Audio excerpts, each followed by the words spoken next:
वसुदेव सुतम देवम कंस चाणूरमर्दनम देवकी परमानंदम कृष्णम वंदे जगत गुरु।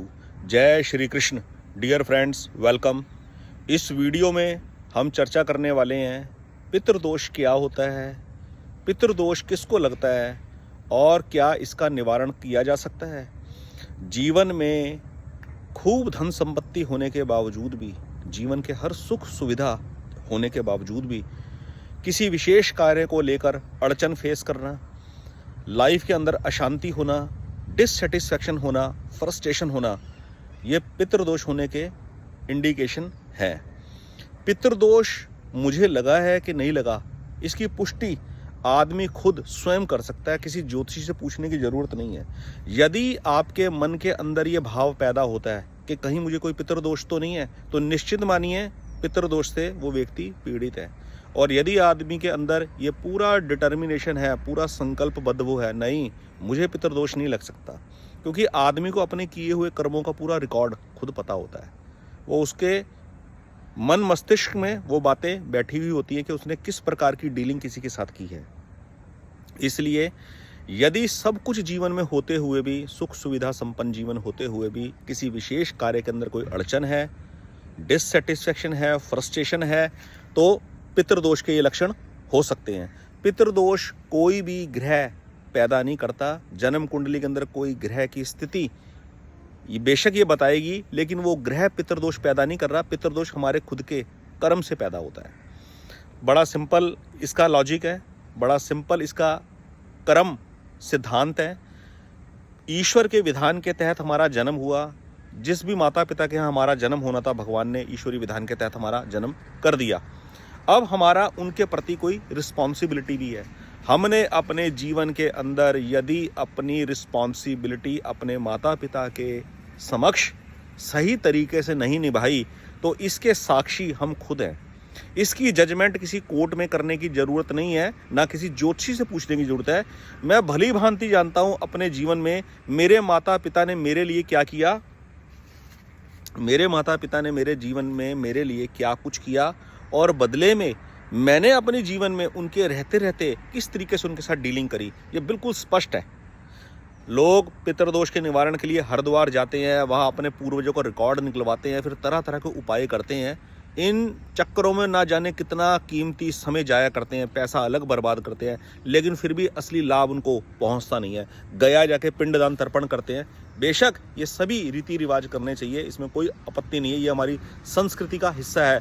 लेकिन असली पितृदोष निवारण क्या है, इस वीडियो के अंत में मैं आपको बताऊंगा। सबसे पहले मैं आपको बता दूं, अपने जीते जी अपने माता पिता, अपने परिवार के बुजुर्गों की सेवा से वंचित हो जाना, यानी कि ऐसी जगह जहाँ पर बुजुर्गों को हेल्प चाहिए थी, बुजुर्गों को मदद चाहिए थी, बुजुर्गों को सहानुभूति चाहिए थी, वहाँ हमने उनको सहानुभूति नहीं दी, वहाँ उनकी मदद नहीं करी, अपने कदम पीछे खींच लिए। ये पितृदोष पैदा करता है। इसका निवारण इस जन्म के अंदर होना वैसे तो कठिन होता है, लेकिन फिर भी भगवान ने कुछ लीनियंसी दी है कि पश्चाताप कर क्या विधि अपनाकर इससे मुक्ति पाई जा सकती है, इससे काफ़ी हद तक राहत पाई जा सकती है। मैं ग्रह का कॉम्बिनेशन आपको बता दूं।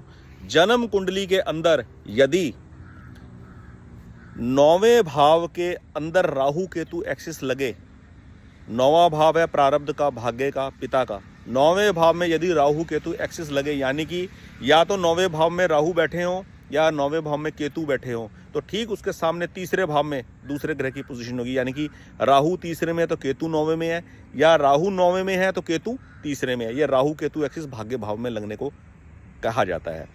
यदि राहु 9वें भाव में बैठे हैं या राहु की दृष्टि 5वीं 7वीं 9वीं होती है, भाग्य भाव के ऊपर पड़ रही है, तो ये इस बात का इंडिकेशन देता है कि ये जातक जिसकी जन्म कुंडली के अंदर ये वाला पोजीशन है, जन्म के समय में राहु केतु एक्सिस की भाग्य भाव में, वो व्यक्ति अपने जीवन के अंदर बुजुर्गों के साथ प्रॉपर रिस्पॉन्सिबिलिटी नहीं निभाएगा, उससे वंचित होगा, चूकेगा, उसको पितृदोष का सामना करना पड़ सकता है। इसलिए कुंडली विश्लेषण से अगर आपको ये पता लग जाए, तो अपने माता पिता, अपने बड़े बुजुर्गों की सेवा के प्रति आपको एक्स्ट्रा ऑर्डिनरी अलर्ट, अटेंटिव रहने की आवश्यकता है, और आप रह सकते हैं, और आप पितृदोष से छुटकारा पा सकते हैं, इसके शिकार होने से बच सकते हैं। दूसरा, भाग्य भाव का स्वामी, जन्म कुंडली में भाग्य भाव का स्वामी यानी 9वें भाव का लॉर्ड, 9th हाउस का लॉर्ड, 9वें भाव का स्वामी राहु के नक्षत्र आर्द्रा, स्वाति या शतभिषा में स्थित हो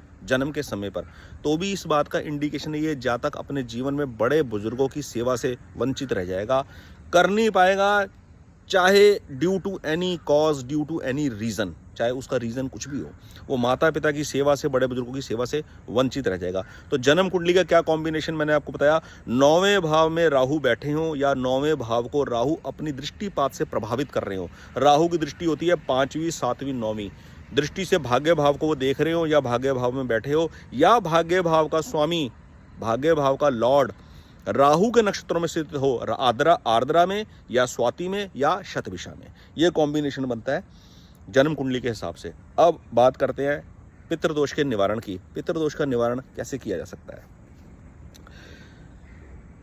साल में 16 दिन का जो पितृपक्ष आता है, उस 16 दिन के पितृपक्ष में आप तिथि अनुसार तिथि निकलवाकर उस पर्टिकुलर दिन अपने पितरों का श्राद्ध अर्पण करें, पिंडदान तर्पण करें, ये जरूर है।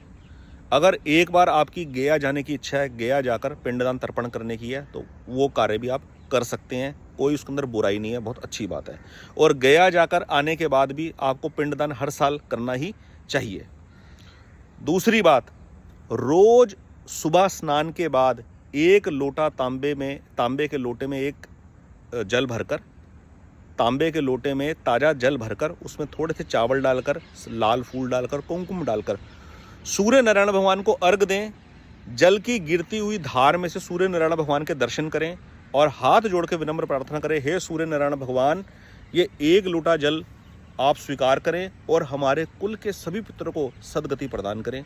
और मन में इस बात का पश्चाताप करें कि हम जीते जी जो सेवा बड़े बुजुर्गों की कर सकते थे, करनी चाहिए थी, उससे वंचित रह गए, अज्ञानवश, प्रमादवश। हे ईश्वर, हमें क्षमा करें, हमारे पितरों को सदगति प्रदान करें, कृपा करें। तो भगवान हमारी पुकार को सुनेंगे और कहीं ना कहीं जीवन में रिलीफ मिलेगा।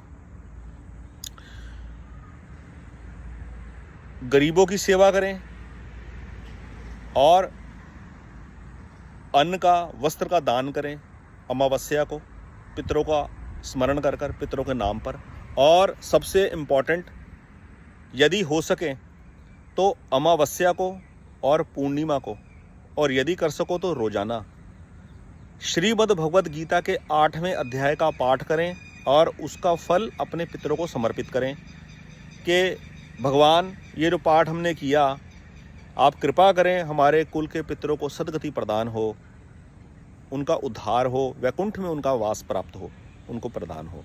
तो उससे मन में एक बड़ा रिलीफ मिलेगा, आपको राहत मिलेगी। आप ये उपाय करेंगे, आपको जरूर पितृदोष से छुटकारा मिलेगा, आप देखना जरूर। ईश्वर की कृपा बनी रहेगी और भगवान का चिंतन करें, भगवान का नाम जप करें। बहुत बहुत धन्यवाद आपका वीडियो देखने के लिए, चैनल को सब्सक्राइब करने के लिए। इस चैनल को ज़्यादा से ज़्यादा लोगों से शेयर कीजिए ताकि लोग इस बात का लाभ उठा सकें। बहुत बहुत धन्यवाद। जय श्री कृष्ण।